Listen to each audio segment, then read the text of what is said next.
She is lovely and unique. She is grand.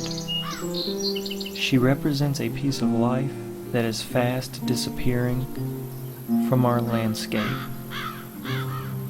We give her life because she, and the lifestyle she represents, is deserving of restoration.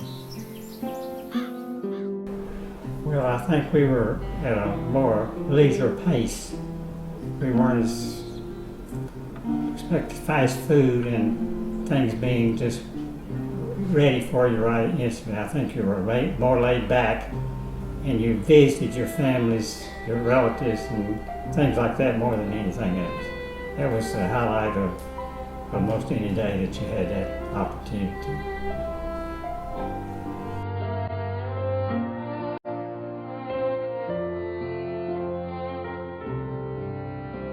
So much went on there. People not only visited and talked, but they bought their food and even clothing. And I remember in the post office, I remember coming to the post office just as a child and getting my mail out of the post office box. Historically, she is known as the Draper Mercantile. Over the years, she has been called the club and social center, an important institution, a hanging out place, a store, an antiques mart, and home. We simply call her the Merc. With new dedicated stewards behind her, the Merc is preparing to return to her station of community centerpiece and commercial anchor.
Coming in the store door, and the post office being on the left-hand side, and there was a big clock that fascinated me hanging on the wall just past where the post office was.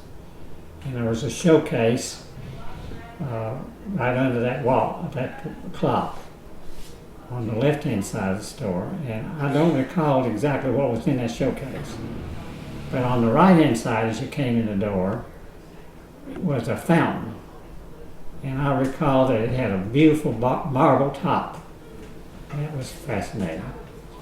And then there was a showcase, and then another showcase on the right-hand side along the counter, and that was a candy counter, and that's where I always went the very first thing. And it had stick candy. And I recall two of the candies that I remember especially was one that was lemon, and one was that red and white, which was peppermint. And that's the one I usually chose. If I remember correctly, I think it cost a penny.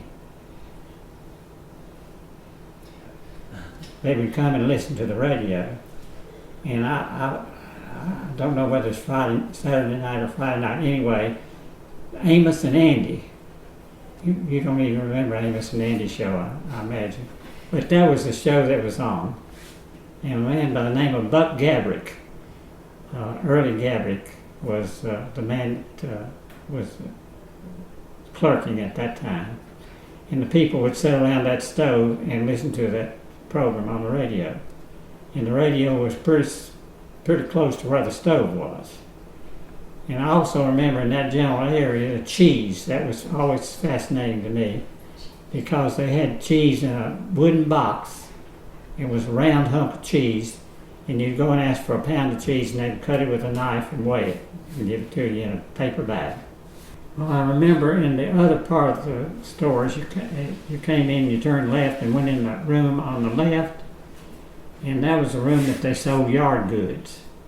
And it was real high ceiling, and I remember they had a ladder that run on a track on the wall where they could climb that ladder and get the yard goods out of the top part of the shelves. And the showcase on the left in that building had needles and thread and pins and stuff for sewing in it.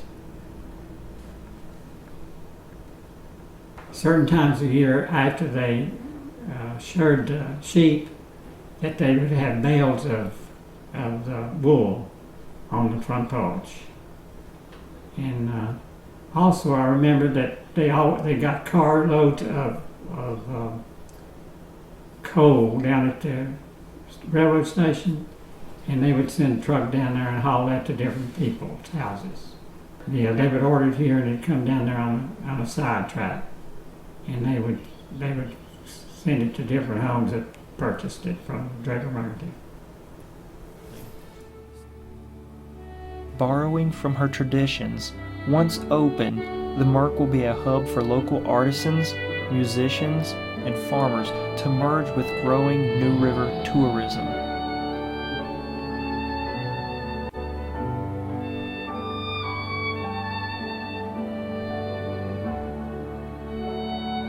The cafe will feature local foods and will host live music, workshops, and readings by local authors.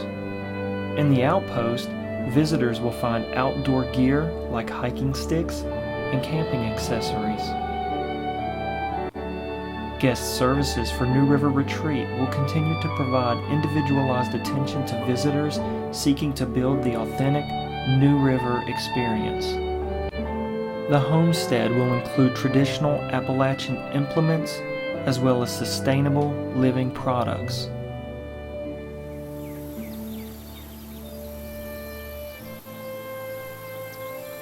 No matter where you find yourself on your journey, you will always be at home off exit 92 in Draper at the Merc.